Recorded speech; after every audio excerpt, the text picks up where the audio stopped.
Assalamualaikum anak-anak. Pada pertemuan kali ini kita akan melanjutkan pembahasan akhlak tercela mengenai murtad. Murtad sendiri berasal dari kata riddah. Kata yang berasal dari bahasa Arab ini memiliki arti menjadi kafir. Dalam istilah agama Islam, murtad berarti orang Islam yang berganti agama. Umumnya, ulama mengatakan istilah murtad hanya berlaku bagi orang yang berpindah dari agama Islam ke agama yang lainnya. Jadi dikatakan murtad apabila seseorang itu keluar dari agama Islam atau berpindah dari agama Islam ke agama yang lain. Seseorang dapat dikatakan murtad apabila yang pertama, berpindah agama atas kemauan diri sendiri, atas kesadarannya, tidak dipaksa. Yang kedua, dengan sepengetahuannya seseorang melakukan perbuatan atau mengatakan sesuatu yang menyatakan bahwa ia beriman kepada selain Allah. Dia sudah menyatakan sendiri bahwa dia beriman atau menyembah kepada selain Allah. Yang selanjutnya dilakukan oleh orang yang sudah dewasa, berakal dan baligh. Sudah dewasa sehingga memiliki pikiran dan dapat membedakan mana yang baik dan mana yang buruk atau yang jelek.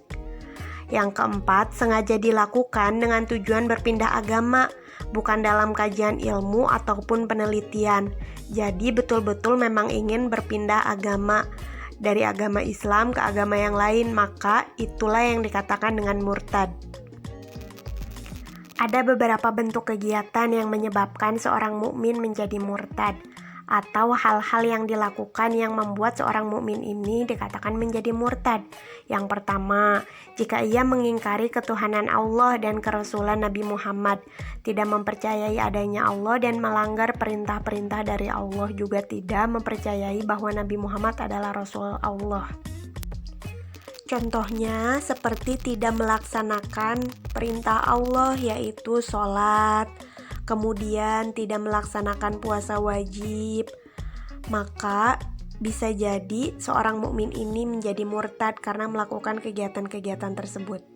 Yang kedua, mengucapkan kalimat-kalimat yang mengandung arti ia keluar dari agama Islam, seperti perkataan yang menyatakan bahwa ia telah kafir, ia telah meninggalkan Islam, diikuti dengan pembenaran dalam hatinya, disertai juga dengan keyakinan. Yang ketiga, melakukan penyembahan terhadap berhala atau menyembah kepada selain Allah.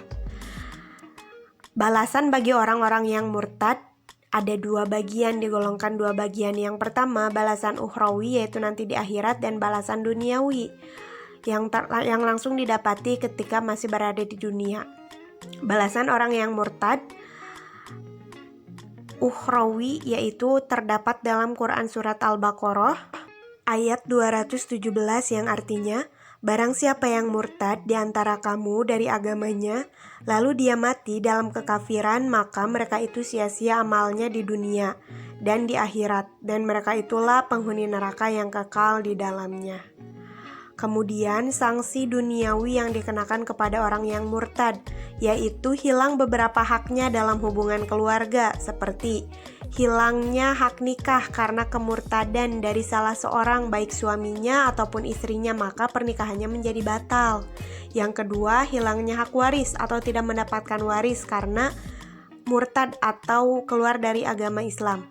Lalu yang ketiga, hilangnya hak wali dalam pernikahan karena syarat wali nikah adalah harus sama agamanya yaitu beragama Islam. Maksudnya adalah jika nanti anak perempuan menikah maka walinya adalah ayahnya. Namun jika agama keduanya berbeda atau salah satunya bukan beragama Islam, maka tidak bisa menjadi wali karena berbeda agama, bukan beragama Islam. Murtad ini merupakan hal yang paling tidak disukai oleh Allah dan termasuk ke dalam dosa besar.